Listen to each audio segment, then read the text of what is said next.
Amigos, ¿cómo están? Estamos en el mes de junio, el mes del Sagrado Corazón de Jesús y ahora les voy a hacer un contenido sobre esto.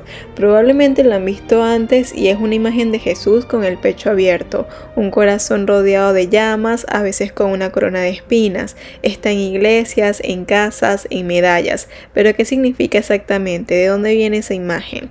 La respuesta tiene más de 2000 años de historia y es mucho más fascinante de lo que ustedes creen. Soy María Antonieta Ascanio. Hoy vamos a hablar sobre la devoción al Sagrado Corazón de Jesús, de dónde viene, cómo llegó a convertirse en una de las devociones más importantes del mundo católico. Para entender por qué el corazón hay que volver atrás, muy atrás. Para los israelitas, el corazón no era simplemente un órgano, era el centro de la persona, el lugar donde se originaban los pensamientos, las decisiones, los sentimientos, lo bueno y lo malo. No era una metáfora poética, era una convicción profunda sobre cómo funciona el ser humano. En el libro de Génesis, en los Salmos, en los Evangelios, el corazón aparece una y otra vez como la sede de la identidad, de la fe y del amor. Era básicamente lo que hoy llamaríamos la conciencia más el alma juntas. Desde ese marco, hablar del corazón de Jesús no era hablar de anatomía, era hablar del núcleo de su persona, de su amor, de su manera de relacionarse con seres humanos. Hay un pasaje del Evangelio de Mateo que está en el origen de todo esto. Jesús dice: «Venid a mí los que estáis cansados y agobiados, y yo os aliviaré. Aprended de mí, que soy manso, humilde de corazón». Esa frase, manso y humilde de corazón, fue durante siglos una de las claves para entender qué representaba el Sagrado Corazón. No puede, no conquista, sino que es cercanía y misericordia. Antes de seguir, si te interesa este tipo de contenido, te invito a que me sigas a mis canales de Soktak, WhatsApp y de Telegram. Seguimos.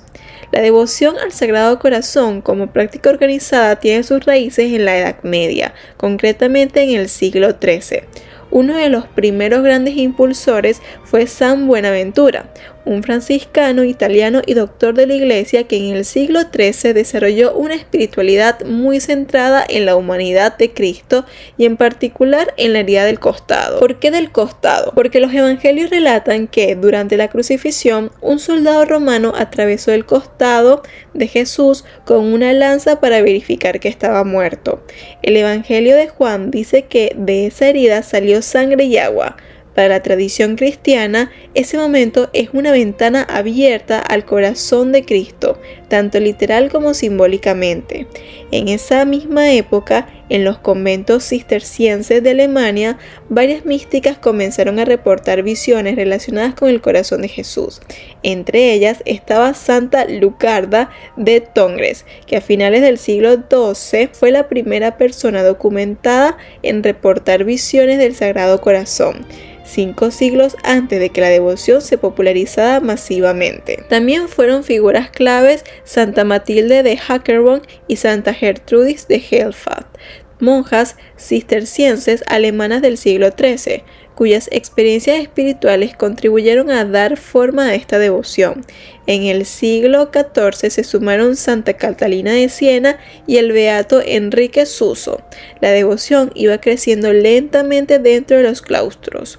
El salto definitivo de los claustros al mundo ocurre en el siglo XVII, con 2 figuras que van a ser clave: San Judas Eudes y Santa Margarita María de Alacoque.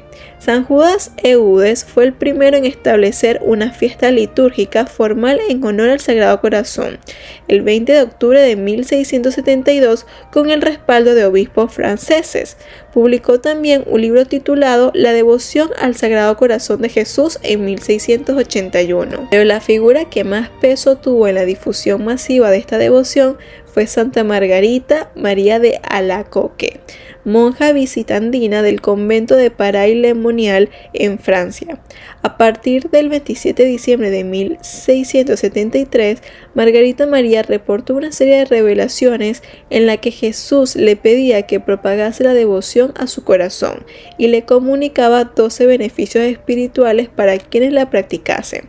Una de esas revelaciones tuvo implicaciones políticas directas.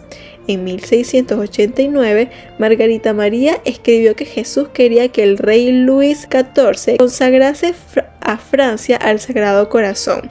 El rey no lo hizo, y muchos historiadores religiosos han señalado que exactamente 100 años después, el 17 de junio de 1789, se creó la Asamblea Nacional que marcó el inicio de la Revolución Francesa, eventualmente el fin de la monarquía de ese país. Coincidencia o no, es uno de los datos que más llama la atención de esa historia. El jesuita Claude de Colombieri fue el confesor y el colaborador espiritual de Margarita María y fue decisivo para que la devoción se difundiera más allá del convento. A partir del siglo XVIII, la devoción empezó a institucionalizarse.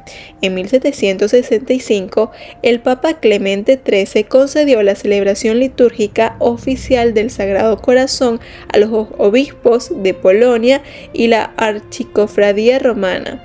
En el siglo XIX, los jesuitas jugaron un papel fundamental en su difusión global. Se fundó el Apostolado de la Oración en 1844 y más tarde la revista El Mensajero del Corazón de Jesús aún se publica en España. A finales del siglo XIX, el padre Matteo Crowley-Bulby, ustedes saben que estos nombres son difíciles, ideó la obra de entronización del Sagrado Corazón en los hogares, un movimiento para llevar la imagen del Sagrado Corazón a las familias. La iniciativa comenzó en Chile y se extendió al mundo entero con el respaldo papal. Para el siglo XX, la devoción ya era global. Países como Uruguay, Polonia y Brasil se habían consagrado formalmente al Sagrado Corazón. La imagen que hoy reconocemos instantáneamente, ese corazón con llamas y coronas de espinas, era ya un símbolo universal del catolicismo. Lo que comenzó como una imagen bíblica del corazón como centro de la persona se convirtió a lo largo de más de 10 siglos en una de las devociones más extendidas del catolicismo mundial, de los conventos medievales de Alemania a los anones del rey Luis XIV, de las revelaciones de una monja francesa en el siglo XVII a millones de hogares en todo el mundo. La historia del Sagrado Corazón no es solo una historia religiosa, es también una historia de personas, de visiones, de decisiones políticas y de una idea que encontró la manera de traspasar fronteras durante más de miles de años. Si este video te resultó interesante, déjame tu comentario aquí abajo. Amigos, yo soy María Antonieta Ascanio y nos vemos en la próxima.